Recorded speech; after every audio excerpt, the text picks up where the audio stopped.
Greetings, I'm Sam Roop, and this is a video interview for Jacob Lenhoff.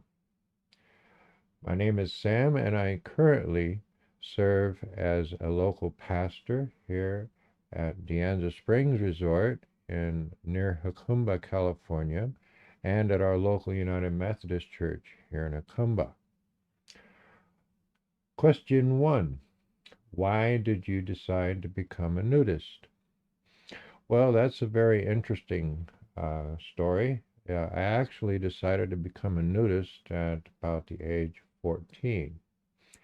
I was at that time looking at some magazine materials that promised to show naked ladies. And I ran across one particular magazine that was obviously published by a nudist organization. I don't know which one at this point, but it did show a very pleasing picture of a young woman and her daughter simply playing in the surf of some beach somewhere, and neither of them were wearing any clothing. It was very beautiful and peaceful and pure. And while I may have been looking at it originally for totally prurient reasons, um, I found a way to look at nudity a whole new way that day. And it helped reshape my eventual maturation into the person I am today. Um, I no longer viewed nudity in a strictly sexual sense or only in the bathroom kind of a sense, because they were in out of doors. They were swimming. They were having fun in the sunlight. And I think that's something that appeals to me the most is that we can take nudity out of the closet and bring it out into the sunlight where it started out. I mean, we were in the Garden of Eden, created by God in His image, and and we were in the sunlight, and it was all pure and good and natural. And so uh, I had to wrestle with that uh, situation. Says I'm a Christian naturist. Explain that definition of what a Christian naturist is, and so that's what I'm getting into right now. I was always raised in a Christian home. Both my grandparents and parents and all the respective family have always been very strongly rooted in Christianity. Um, Even from the earliest age on, I was always going to Bible class, learning about Jesus and reading scripture and memorizing scripture and so on. And so, I knew the story of creation. I knew that Adam and Eve were both naked in the garden and felt no shame. And then, of course, they rebelled and uh, they became ashamed of themselves shortly after they ate the fruit. And they became aware that they were naked, as it says in the Bible. This awareness, I find, is tied very tightly to this moment of, okay, we can see more than just the good now. We can see the bad. And so it brought shame upon them. For one thing, they were redefining right and wrong in their own context. And so Adam and Eve were no longer, as they say, innocent. They were taking the seat that only should be occupied by God. They were seeking to make their own way instead of going God's way. And when we are in rebellion to God, that's what sets us apart from Him. Now, God knew what happened, but He came and He talked to him about it, and He asked them, "Why did you hide from me?" And they answered, Adam did. He says, "We hid ourselves because we were naked." And God replied, well, who told you you were naked? Did you eat of the fruit that I told you not to eat? And he replies, I did eat, but the woman that you did provide me, she deceived me. And then he turns to the woman and she replies, uh, it was the serpent, he did deceive me. And so there's all this blame shifting going on instead of owning up to their own rebellion and responsibility for their own actions. So thus was born the first textile. All right. Um, I think as a Christian and a naturist, okay, the two are very compatible in this context. Adam and Eve were innocent before God, and they were free to be their clothing because they didn't look at each other in a purely sexual or lusty context. And the same is true of me now.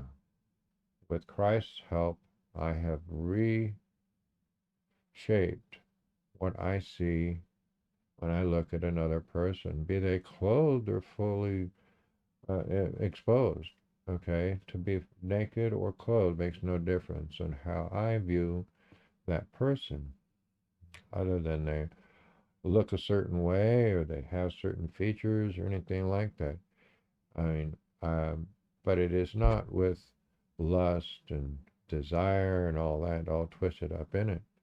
All right, that's really like a great burden lifted when you can look and see people for who they really are without being blinded by your own desires.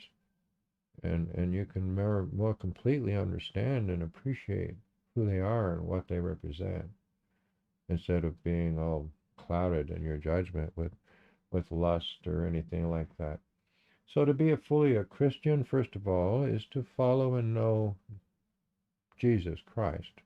A Christian is a disciple of Jesus Christ.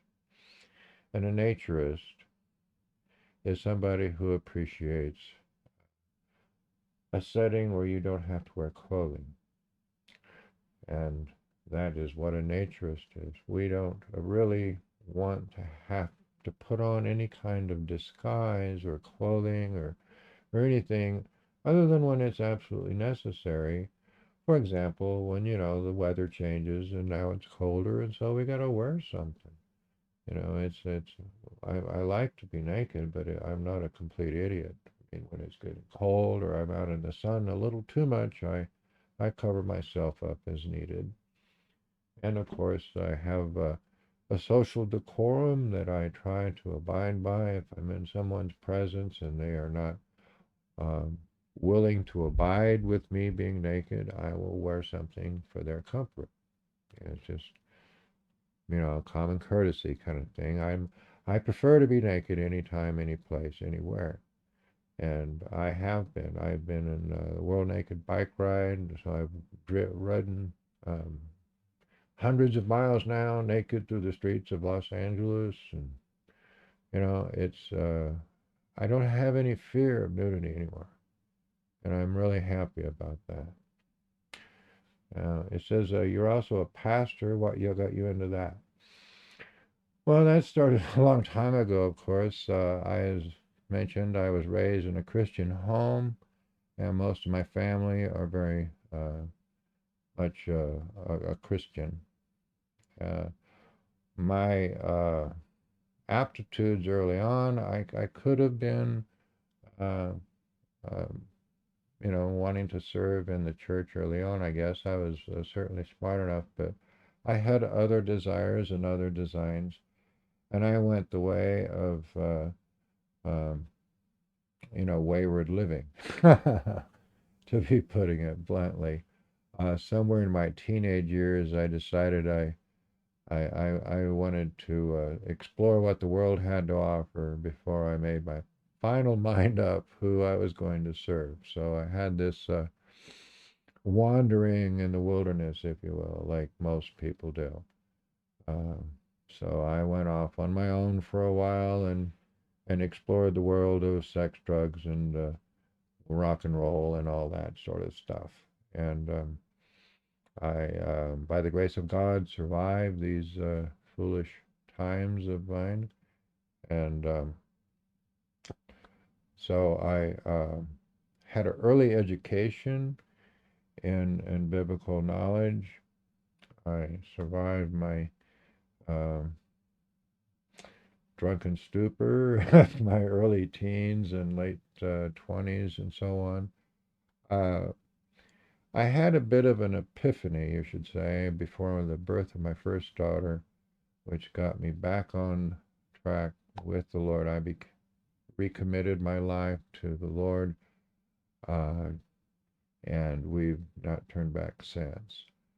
Um, I've moved a couple times. We've always served in the church as either a Bible teacher, adult class leader, um, worship leader, um, you know, all kinds of different positions in the church.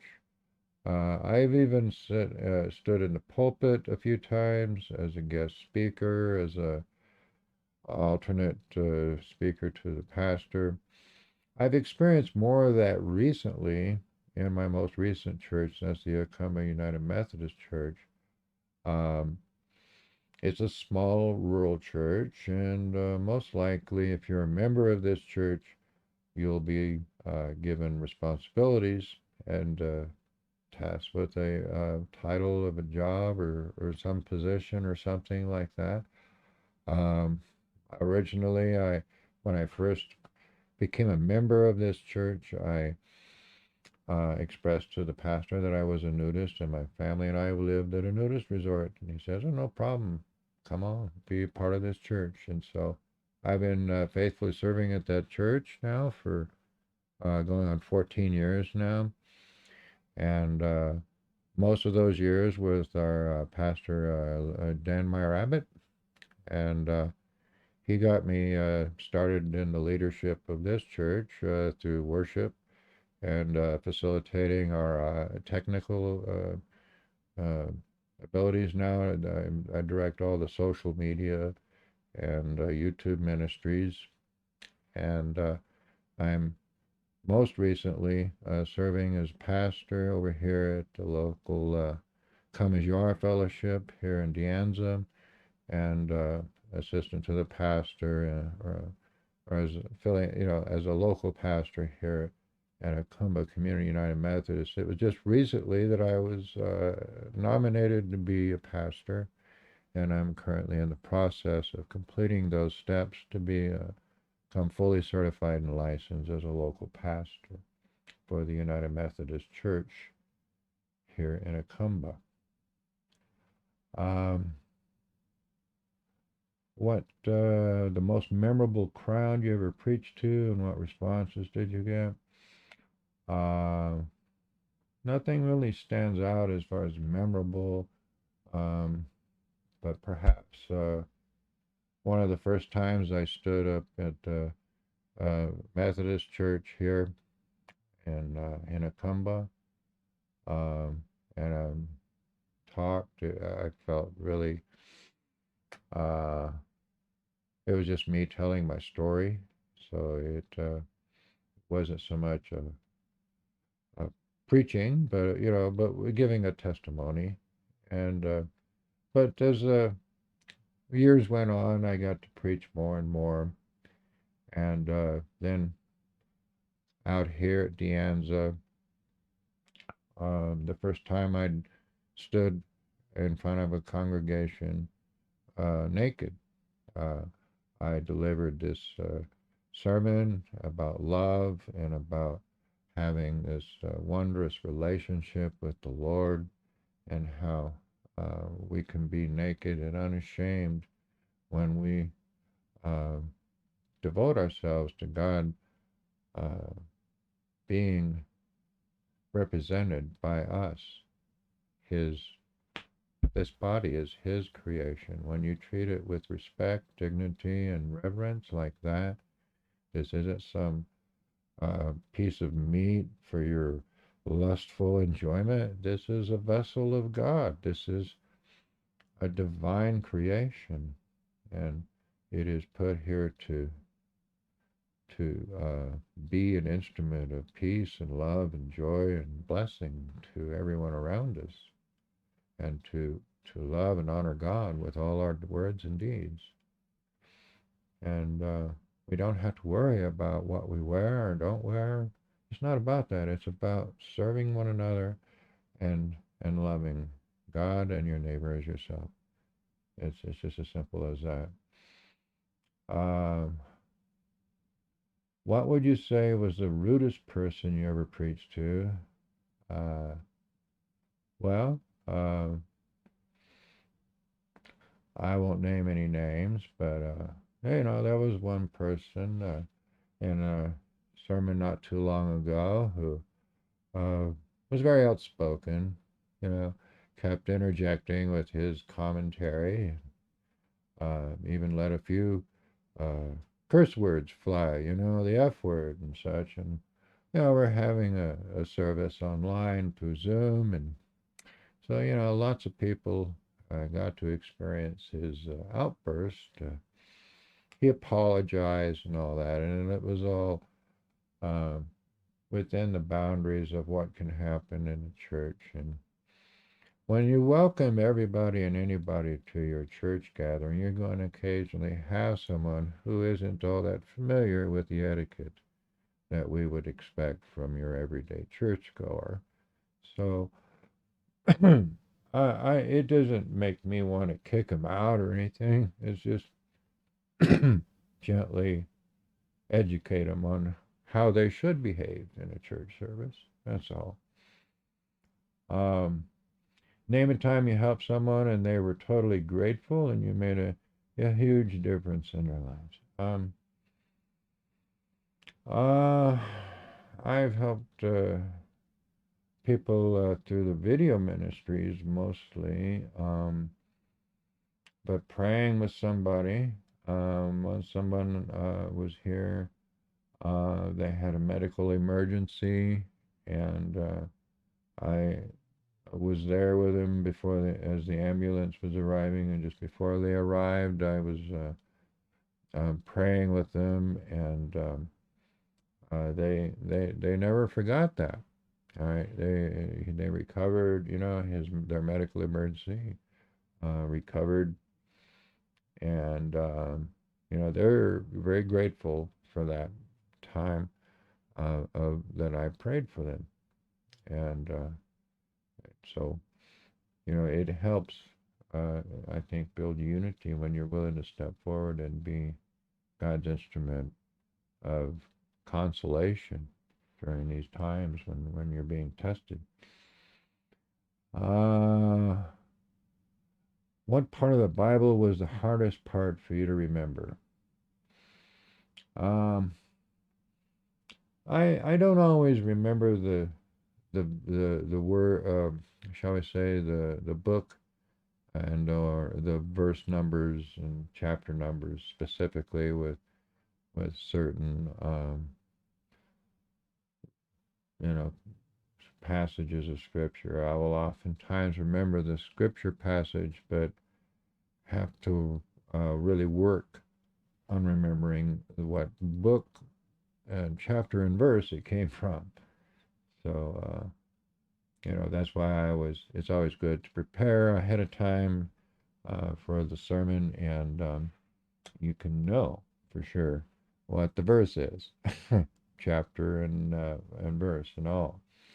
So, all right, now that's it for this part of the interview, and we invite you to stay tuned for more. All right, thank you, and good evening.